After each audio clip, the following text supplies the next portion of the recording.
গোটা দেশ জাতির যে কঠিন এক পরিস্থিতি, এই পরিস্থিতি থেকে উত্তরণের জন্য আমরা যদি প্রত্যেকেই নিজ নিজ অবস্থান থেকে আমরা যদি কিছুটা পরিবর্তন হতে পারি, আজকের এই কনফারেন্স থেকে আমরা যদি সিদ্ধান্ত নিয়ে যেতে পারি, আমরা যদি প্রতিজ্ঞা করে যেতে পারি, তাহলে আজকের এই আয়োজন সার্থক হবে।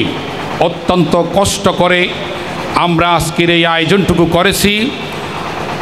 সম্মানিত উলামায়ে কেরাম, ছাত্র ভাইরা এবং মুমিন মুসলমানদের চেতনাকে শানিত করার জন্য, আমাদের বোধকে জাগ্রত করার জন্য, আমরা যে অলসতার ঘুমের মধ্যে আছি, এই অলসতা ঘুমের মধ্যে থেকে মাঝে মাঝে আমরা সামান্য একটু মিছিল মিটিং করে আমরা তৃপ্তির ঢেকুর তুলি।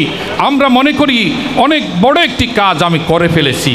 কিন্তু এই ইসরায়েল এবং ভারতীয় আধিপত্যবাদের যে আগ্রাসন বাংলাদেশের শিক্ষা, সাহিত্য, সংস্কৃতি, রাজনীতি, অর্থনীতি সহ সকল কিছুকে, গোটা দেশকে গ্রাস করার জন্য তারাভাবে যেভাবে পরিকল্পিত উপায়ে তারা এগিয়ে যাচ্ছে, আমরা উলামায়ে কেরাম, ছাত্র জনতা এবং দিনদার শ্রেণীর লোকজন আমি মনে করি এখনও ঘুমের মধ্যে আছি। আমরা আমাদের সেই পরিকল্পিত, গোছানো এবং ঐতিহাসিক কোনো মিশন আমাদের এখনো পর্যন্ত নেই। সেই চেতনাকে জাগ্রত করার জন্য বাংলাদেশের জাতীয় পর্যায়ে যিনারা এই সকল বিষয়গুলো নিয়ে ভাবেন এবং গোটা উম্মাকে, গোটা জাতিকে জাগিয়ে তোলার জন্য লিখনের মাধ্যমে, বক্তৃতার মাধ্যমে, অনলাইনে, সোশ্যাল মিডিয়াতে বিভিন্নভাবে যিনারা ভূমিকা রেখে যাচ্ছেন, ওই রকম 2-3জন সংগ্রামী আলেমকে আমরা দাওয়াত দিয়েছি। আমাকেও লক্ষ্য করে বলছি, আমাদের চেতনাকে শানিত করার জন্য আমরা যদি ইসরায়েলি এবং ভারতীয় আধিপত্যবাদীদের আগ্রাসনকে আমরা যদি রুখে দেওয়ার জন্য ব্যাপক প্রস্তুতি যদি আজকে আমরা না নিতে পারি, সামান্য একটু বলার দ্বারায়, সামান্য একটি কনফারেন্সের দ্বারায় কিছুই হবে না, কিছুই হবে না। আমরা আজকে পরিকল্পিত আমাদের কিছু মিশন আমরা নতুনভাবে শুরু করতে হবে। শিক্ষায়, নৈতিকতায়, এলমে আমলে, তাকওয়ায়, বুদ্ধিভিত্তিক লড়াইয়ে এবং উলামায়ে কেরামের, দিনদার শ্রেণীর মানুষগুলোর সমাজের সকল স্তরে দায়িত্বশীলতা নিশ্চিত করতে হবে। বলিষ্ঠ ভূমিকা নিয়ে সমাজের সকল স্তরে আমাদেরকে অবতীর্ণ হতে হবে এবং প্রত্যেকেই নিজ আঙ্গিকে ব্যক্তিগত পর্যায় থেকে শুরু করে, সামাজিক পর্যায় থেকে শুরু করে সকল স্তরে আজকে আমরা এখানে একটি সংহতি কনফারেন্সের আয়োজন করেছি। আমরা কেউ এসেছি, কেউ বললাম, কেউ শুনলাম, এটা কিছুই হবে না, কিছুই হবে না যদি আমরা আমাদের চেতনাকে আজকে একটু শানিত করতে পারি। আমাদের অবস্থানকে যদি আমরা একটু সুসংহত করার জন্য আমরা নতুন কিছু ভাবনা নিয়ে আজকে যদি আমরা এখান থেকে যেতে পারি, তাহলে আমাদের আয়োজন সার্থক হবে এবং আগামী দিনে ভারতীয় আধিপত্যবাদের সকল আগ্রাসন এবং ইসরায়েলি আগ্রাসন মোকাবেলার জন্য কিছুটা আমরা ভূমিকা রাখা আমাদের পক্ষে সম্ভব হবে। নতুবা আমাদেরকে বুদ্ধিভিত্তিক লড়াইয়ে অবতীর্ণ হওয়ার জন্য প্রত্যেকেই নিজ নিজ অবস্থান থেকে আরও অনেক অনেক অনেক পড়াশোনা করতে হবে। আমাদেরকে সমাজের মানুষ দায়িত্বশীল হিসাবে মেনে নেওয়ার জন্য এই সমাজের সকল শ্রেণী পেশার মানুষ আমাকে দায়িত্বশীল হিসাবে মেনে নেওয়ার জন্য সেই উপযুক্ততা আমাকে সৃষ্টি করতে হবে। মাদ্রাসা তালিবুল ইলম ভাইদের অত্যন্ত জোর হাতে বলছি, দর্শী কিতাবের বাহিরে আপনাদেরকে ওস্তাদদের সাথে পরামর্শের মাধ্যমে অনেক অনেক পড়াশোনা করতে হবে। নিজেদেরকে বুদ্ধিভিত্তিক লড়াই যদি আমাদের সন্তানদেরকে, আগামী প্রজন্মকে যদি যোগ্য হিসাবে গড়ে তোলা না যায়, সামান্য একটা মিছিল করলাম, আমার অনেক প্রেরণা, আমার আবেগ, আমার অনেক ব্যথা অন্তরের মধ্যে, এই ব্যথাটা একটা মিছিল করে শেষ করে দিলাম, কিছুই হবে না। তারা পরিকল্পিত উপায়ে, আপনারা জানেন যারা সচেতন মহল, তারা সুচিন্তিত পরিকল্পিতভাবেই তাদের মিশন তারা চালিয়ে যাচ্ছে এবং তারা অনেক অনেক দূর এগিয়ে গিয়েছেন।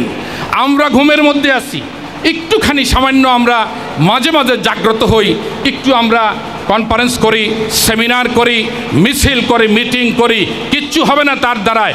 আমাদের তালিমি অবস্থাকে আরও অনেক মজবুত করতে হবে। যুগের সকল চ্যালেঞ্জকে মোকাবেলা করার জন্য আমাদেরকে প্রস্তুতি নিতে হবে। আমি গলা পাটিয়ে চিৎকার দিয়ে আজকে এখানে বক্তব্য রেখে আমার দায়িত্ববোধী শেষ হয় তাহলে হবে না। ব্যক্তিগত পর্যায় থেকে শুরু করে ছোট ভাই, আত্মীয় স্বজন, ওই যে হাদিসের মধ্যে আছে মান রা মিনকুম মুনকারান ফালিয়ুগাইয়িরহু বিয়াদিহি, সেই পর্যায়ের শক্তি, সামর্থ্য, শক্তি প্রয়োগের স্তরে যদি আমরা না থাকি তাহলে আমি সেটা তো পারছি না। ফাবিলিসানি ফাইনলাম ইয়াস্তাতে ফাবিলিসানি, জবানের দ্বারা যদি আপনি উপযুক্তভাবে কাউকে মোটিভেশন করতে চান তাহলে আপনাকে সেই উপযুক্ততা, যোগ্যতা, বলার যোগ্যতা, যৌক্তিক আলোচনা, যৌক্তিক কথা ইত্যাদি ইত্যাদি আপনাকে অর্জন করতে হবে। তারপরে হচ্ছে পাবে কলবিহি ফাইনলাম ইয়াস্তাতে পাবে কলবি। পাবে কলবি কি? অন্তরের মধ্যে পরিকল্পনা করা, ভাবা, টেনশন করা, পেরেশান হওয়া। আসলে কি আমরা সার্বিক পরিস্থিতি নিয়ে আমরা সকলে কি এতটুকু পেরেশান? রাত্রের ঘুম হয় না এমন কি আমাদের অবস্থা আছে? আমার একটু টেনশান, আমার পারিবারিক যদি কোনো সংকট তৈরি হয়, আমার ছেলের বিয়ে, মেয়ের বিয়েকে কেন্দ্র করে মেয়ের বিয়ে ছুটে যাচ্ছে, আপনি বলেন, শপথ করে বলতে পারি আমরা, আপনি নির্ঘুম রাত কাটান।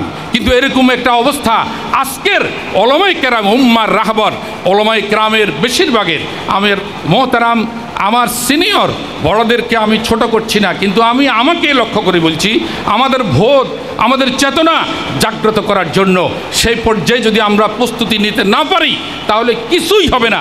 আমরা মনে করতে পারি আমার প্রতিষ্ঠান তো বিশাল, আমার মাদ্রাসা তো বিশাল, হাজার হাজার ছাত্র, কিছুই হবে না। একদিনের সিদ্ধান্তে বাংলাদেশের সকল প্রতিষ্ঠান বন্ধ করার মতো এই দুই ইহুদি গোষ্ঠী এবং হিন্দুত্ববাদীর আগ্রাসন, তাদের সকল আয়োজন সুসম্পূর্ণ মুখামুখি অবস্থায়, আমাদের কিছুই নেই। আমি আমাকেও বলছি যে আমি পরিবর্তন হব। আমি আজকে সেরকম একটা মানসিকতা নিয়েই আমি এই কথাগুলো আপনাদেরকেও বলছি।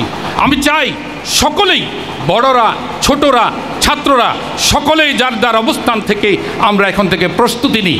ভাবে কলবিহি, আমার পেরেশানি, আমার টেনশন, আমার পরিকল্পনা, আমার টার্গেট, আমি আমার ছোট ভাই, মামাতো ভাই, খালাতো ভাই, ফুফাতো ভাই, এদেরকে ইসলামের জন্য তৈরি করি, জাগ্রত করি, এরকম চেতনা ভোটটা তাদেরও তৈরি করি, এ জাতীয় পরিকল্পনা। তারপরে আমার বন্ধুবান্ধব, আমার সোসাইটিতে যারা থাকে তাদের জন্য পরিকল্পিতভাবে এ জাতীয় কোনো পদক্ষেপ, কোনো মিশন নিয়ে আমরা সকলেই যদি এগিয়ে না আসি, ভারতীয় আধিপত্যবাদের এই আগ্রাসন এবং ইসরায়েলের এই আগ্রাসন থেকে এই আগ্রাসনকে মোকাবিলা করা, রুখে দেওয়া কোনো অবস্থায় সম্ভব হবে না।